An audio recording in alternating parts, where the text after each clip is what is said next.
Hello and welcome to episode 7, Multifamily Investing with Bob Biggins.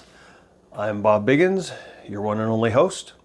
And today we'll be moving from the physical viewing of the property to making the assumption that we like it, we want it.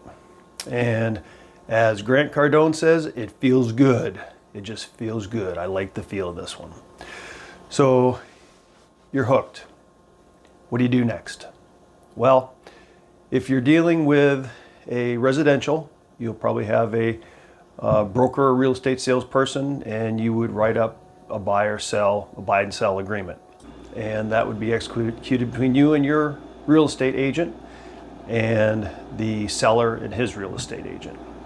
Now, when you're dealing with larger deals, a little more commercial, 5 and above, what often is used, and as well using commercial brokers other than residential brokers, what's used is called a letter of intent. And it's called a non-binding letter of intent. This letter of intent is just a very, very simple document that spells out some very high-level conditions that you would buy the property under, assuming that other things came to fruition. So what is a letter of intent? It is, first off, will be the purpose. The purpose of this non-binding letter of intent is I'm proposing to buy this property, your property, Mr. Seller, with all of the fixtures, appliances, and things that are utilized to keep the business running. That is what I'm buying. I'm buying everything. Next line item is the property address. And then you have a brief summary of what your seller wants to know. He wants to know price, earnest money, and when are we going to close, closing time. The price is going to be obviously contingent on asset itself. The earnest money, again, will be tied back to the amount of the purchase price, and the closing time is generally going to be about 60 days. And then you get into maybe 3 more paragraphs that spell out price, earnest money, and closing timeline, and give them a little more meat on the bone, a little better description. So, price. Okay, it could be several ways of doing the price. It could be all cash. It could be agency debt. It could be local bank financing. And you could spell out the splits, a 70-30 split, meaning 70% bank loan, 30% down payment. Estimated, they don't know yet, but that's estimated what they will qualify for. Is it going to be a seller finance?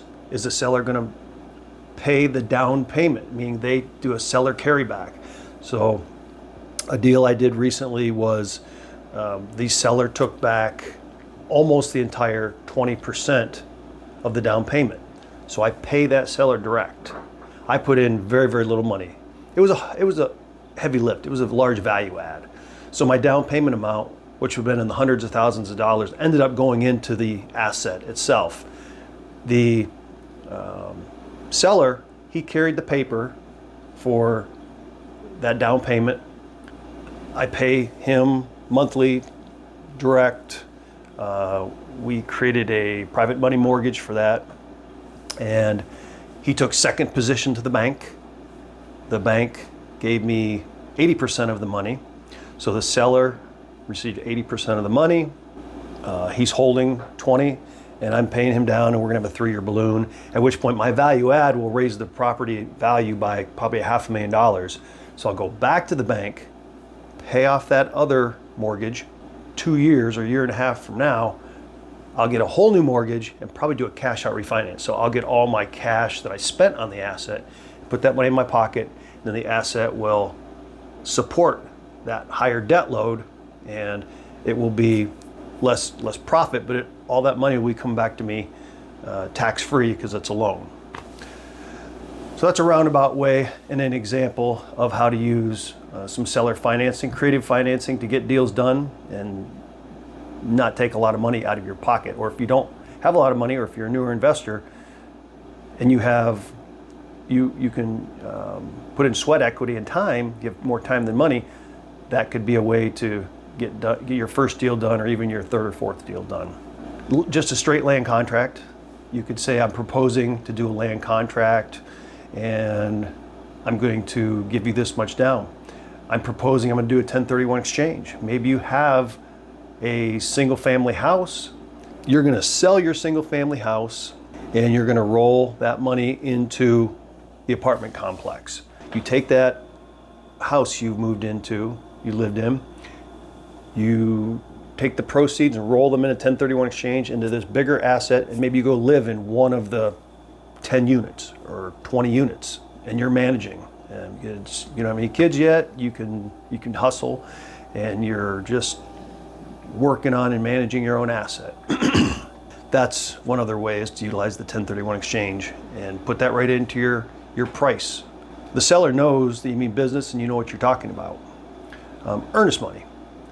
Earnest money, next paragraph, would be about 1 to 3% of the deal, depending on the deal. The more the better. It will tell the seller that you're a serious buyer and you mean business, and you are going to get your due diligence done in short order, and you're a closer. That's what sellers want to know. That's what commercial brokers want to know. Are you a closer? Can you make it happen? In the commercial broker ranks, if you start doing deals, they'll know real quickly, and word will travel if you're not a closer or not. And what happens is they don't send you deals, and that'll be another podcast or another video at some other point. But that's the earnest money. So you get in your closing timeline. Pretty standard, industry standard, is 30-day due diligence period. Now it's 30 days due diligence, oftentimes from when you receive all your due diligence documents, or sometimes the due diligence period starts as soon as the letter of intent is signed by the seller. Can go either way. I just am working on a deal right now where I made the due diligence period start time contingent on getting all the documents ahead of time, because sometimes sellers may not have the best paperwork system and it takes longer than expected to get all the documents. It's hard to do your paperwork due diligence when you don't have the documents until maybe 10 days before your 30-day period is over. So I just got all those. I went into due diligence just a few days ago. So my 30-day clock is ticking right now as we speak. Now, what does this 30-day due diligence period look like? Well, you're obviously going to do all the physical inspections on the property, and you can hire an outside inspector to do these. You can hire a series of inspectors yourself, HVAC contractor, electrician, general contractor. You can hire these professionals and they can provide you with reports, or you can do it yourself. If you feel confident in your abilities, you can do it yourself, and you can create your own reports and your own estimates. They may push back a little and say, I want to have a professional estimate, at which point you can do that, certainly. And the other end of the due diligence, there's two sides of due diligence, physical and clerical. Now the clerical side, what are some things that you would ask a seller to provide you so that you can get a good clarity of the asset, the business, how it's performing? You obviously need the lease agreements. You need every lease copy, every page of every lease copy, and every addendum, and every bit of information on the residents, the applications, which will have their next of kin in the event that, God forbid, somebody were ever to pass away in your apartment. You need to notify someone. Utility bills. You'd like to know who's paying what, how much the actual utility bills are, maybe 3 months if it's a smaller deal. You could ask up to a year. A year's worth of utility bills is not unheard of in a multi-million-dollar deal. Who are the service providers? Who's cutting the grass? Who's plowing? If it's a more country setting, who is pumping the septics? Who's the well guy? Who cleans the gutters? Who pressure washes the grounds? Who's your maintenance personnel? Like if you have outside contractors, who generally works on these things? HVAC, plumbing, all these service providers are helpful, because if you can get the same people, if they're good, you get the same people that have been working on this building or series of buildings for many years, you're probably going to be better off, because they know the history. They know that, yeah, under here this pipe froze a long time ago, and so we rebuilt everything and ran new line over here, and we make sure we never do that again in this other building that's identical to that one, for example. Get the insurance deck page. You want to see what it's insured for, how much is the insurance, what you can forecast, what you can budget for your deal, because 9 times out of 10, or probably 99 times out of 100, the insurance goes up. And if you're an existing customer, they will oftentimes keep you, but as they won't take that same asset on as a new customer. Insurance can be tricky. The asset that I bought in September that I did the seller financing on, it took me 26 insurance providers to find insurance, because they didn't want to write it on an older asset, just because that's their underwriting in the state of Michigan. Had too many losses, too many claims in the statewide, and so a lot of insurers have bailed out of the state and didn't want to deal with older assets. So just know that. Be sure and get your insurance going as soon as possible. Start getting bids even before your LOI is even accepted, if you're pretty sure it's going to be accepted, because those are the numbers you're going to need to make sure that your deal makes sense.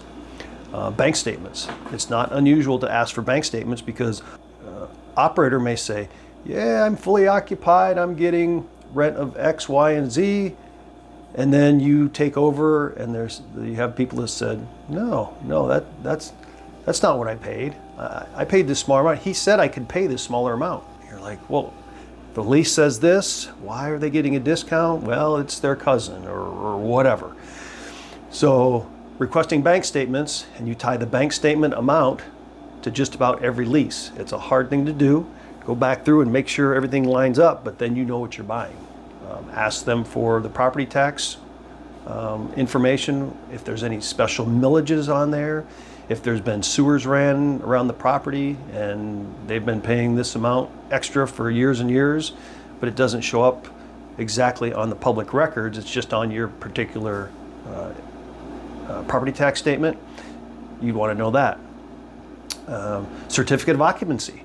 In many jurisdictions, there's a CO required, certificate of occupancy, and each unit needs that CO, and if you've got 24 units, you need 24 COs. And we've had cases before where some apartments are so kept in such poor condition that they said, no, we won't give a CO. Well, if you've got a 24 unit building you're buying, you only have 22 COs, that's a question to ask, what's going on here? Delinquencies. Boy, we don't want to hear that. Well, we're 100% occupied. Oh, except for we've got 2 people not paying. So they're delinquent by $2,000 each, but you want to know that going in. Your background, especially in bigger deals, the buyer and the broker want to know that you have what they'll call chops. You got chops. You can take this deal down, they call it. Do you have the knowledge, the experience, mostly experience, the financial wherewithal, the team, legal team, maintenance team, professional team? Do you have all these parts of the puzzle that you can put together to make this deal successful, to make it go through and then to operate it successfully?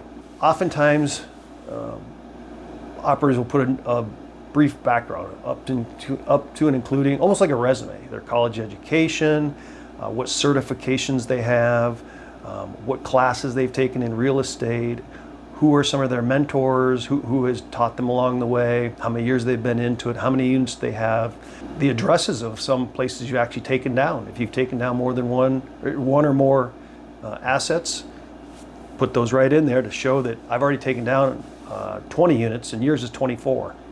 Not a big stretch. You can probably do that. So you're selling yourself to the seller, commercial most times. And actually in residential too, because it's become much more competitive, it seems, in residential multifamily. I remember in the 90s I was buying duplexes and threeplexes and fourplexes at just just such inexpensive prices because it wasn't a thing to be a landlord. Nobody really wanted to be that. And I just did because I wanted to hustle and make a little bit of money. But today with social media and the flip shows and all that stuff, it seems like it's kind of more vogue, and there's a lot more competition to buy smaller multis, residential multis, as well as the commercial multis, primarily after COVID, and people wanting to work on their own and not have a W-2 job. Then at the bottom of your page, you sign it, signature, and date it, and send it off to the broker, and that broker then takes and tries to sell that to the seller, because the broker wants to get a deal done because he wants to get paid. Now, I could have shown all the documents that I've used for my letter of intent and my bio and backgrounds, but it was provided to me by a mentor of mine, and I didn't want to put his documents out there on the internet, so I got a hold of Grok, typed in all that I wanted, and bingo, came up with a nice little letter of intent for me. So, non-binding letter of intent for John Q. buyer, and we'll call 58 unit seller. Outlines this deal just like we talked about as a purpose. Statement 1 is the property inspection, or property description rather, which says the 58 unit property. The purchase price talks about the due diligence, and then we have the earnest money considerations. What I do is I roll it into, because my mentor had the great suggestion to roll it into 2 documents, your letter of intent and your bio and background. That'll document out all the conditions of the due diligence. But you can put it all in one document, which is what Grok ended up doing for me here. Earnest money deposit, due diligence period. Generally, like I said, it's 30 days due diligence, and I'll go backwards now. It was 30 days due diligence, and it's 45 days for financing, especially if you're going to get an agency debt, Fannie Mae, Freddie Mac debt. They're much more complicated, better rates, better terms, and they are non-recourse. I can't remember if we've talked about this or not, but recourse debt means you get it through a local credit union or your bank, regional bank or national bank. That is on you. If that property fails, they come back and they can take your house, your car, anything else that they can get their hands on. Agency debt is through the federal government and underwritten by 24 different brokerage companies that actually underwrite, I believe it's 24, pretty sure. 24 different companies that are allowed to underwrite these deals for the federal government. And they take anywhere from 45 to 50 days. I guess it's getting a little longer right now. It gets up to even 60 days. So that may be a little strain on your due diligence time period. But you can ask for extensions, maybe put more money up front. Now, we didn't talk about this again on the closing timeline, but you put in, say, $20,000 as earnest money. After the due diligence period is done and everything's good, and you and the seller have come to any agreements, that $10,000 goes hard. Meaning, if you back out of the deal, the seller keeps the $10,000. Once the financing contingency comes into place, and you spell out, my debt has to be able to come through. It has to be at X, maximum of X percentage interest rate. So if things go crazy and the interest rates go up 3%, you can back out if you want. But you would still lose that initial $10,000 if you've gone through the due diligence and the seller has had it off the market that long. But once financing comes through, that second $10,000 goes hard, and so you're $20,000 hard. If you back out of the deal after due diligence and financing comes in, and you back out, the earnest money is gone. Now, if you need a little extension, you need maybe a 15-day extension because of financing for the